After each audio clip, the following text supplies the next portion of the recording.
Hi everyone. Last time in class we focused on how you tell if a stain is actually blood or not using some different tests including the Kastle-Meyer or the phenolphthalein test as well as the hydrogen peroxide test. What we're going to focus on for this lecture is how do you tell if it is human blood versus another organism, and how do you tie it to an individual. Now, your blood cells have these proteins on the cell membrane, and these proteins are called antigens.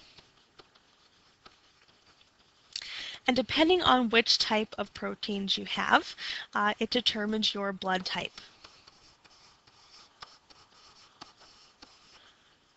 Okay, so if you take a look at these diagrams down here, right, this red blood cell has type A proteins. So that's the only type it has, so we say that it is type A blood. Right, this cell here has type B proteins only, so we call it type B blood. Right, this blood cell here, so this third one, has both A and B proteins on the cell surface, so we say it is type AB blood.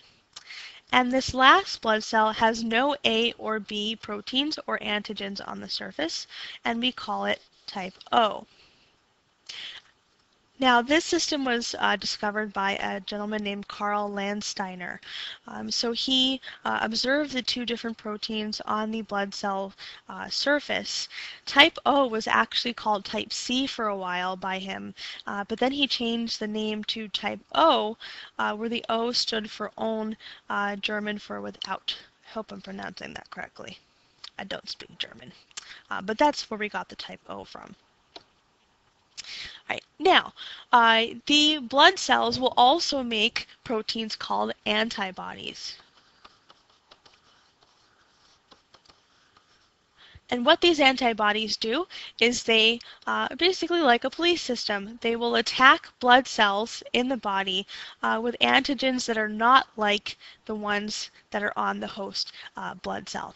Okay, so for example, this blood cell here has A antigens on its surface. So it's going to make antibodies that attack any type of blood that has B proteins on it. So it makes antibodies against B. Right?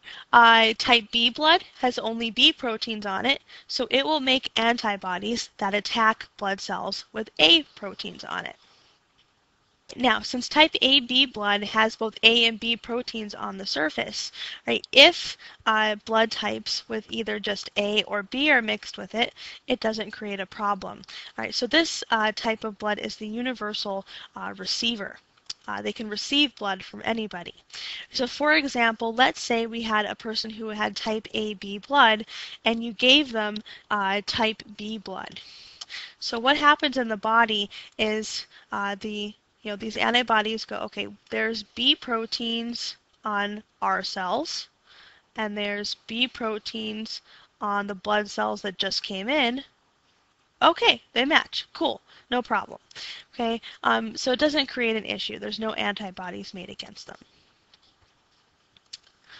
All right, now type O blood has no proteins on the surface.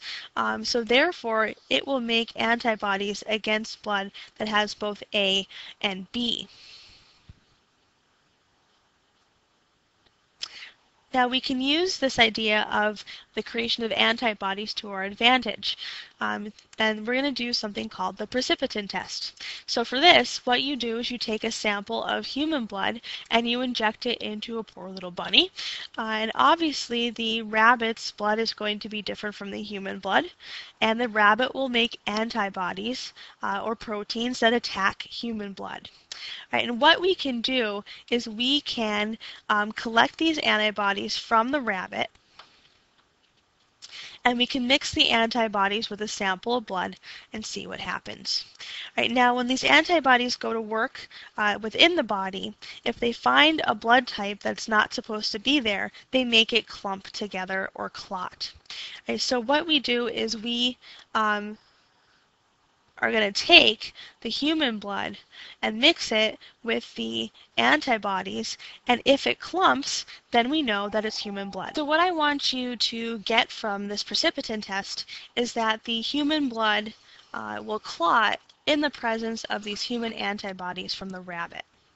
All right, now, once you've determined that the blood you have is actually human, then you can start to tie it to an individual. And we're going to use the antibody-antigen reaction between the blood to help us do this. Okay, so for example, let's say you have a sample of blood from the crime scene. Right, you are going to test it in one of these blood typing plates. Right, so you're going to have a well that says A, a well that says B. Sometimes you will also have an RH well, which I'll talk about in a moment. Right, but what you do is you put a sample of blood into the well. And then you're going to add antibodies to that blood sample. Okay, so in the A well, right, what you would do is you would add antibodies that attack A blood. So any type of blood that has an A protein on the surface. All right, for the B well, you would add antibodies that attack B proteins on blood. So if that blood clots in the presence of that antibody, we know that that blood sample has that protein on its surface. Okay, so for example, let's say we put the blood sample from the crime scene into the wells, we added the antibodies, okay, and it clumped or clotted in well A, right, but nothing happened to the blood in well B.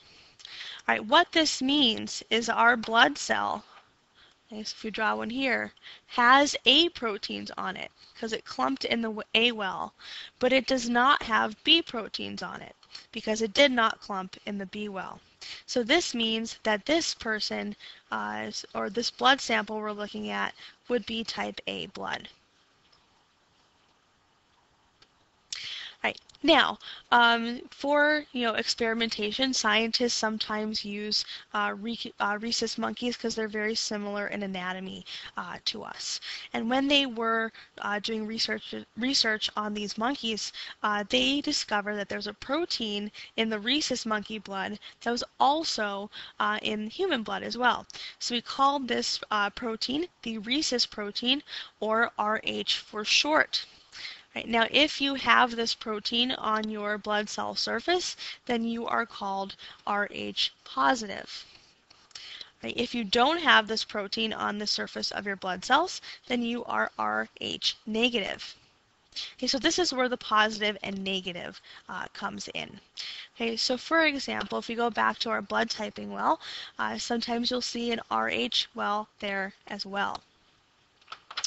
Okay, so you do the same thing, you add a blood sample, okay, and then you're going to add antibodies against Rh.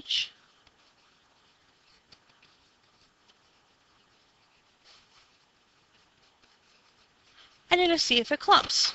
Okay, if it clumps, right, then we say that you are positive for Rh. Okay, so this would be a positive result, so this blood type would be type A positive. All right, that's it for the blood typing. We're going to practice this in class tomorrow.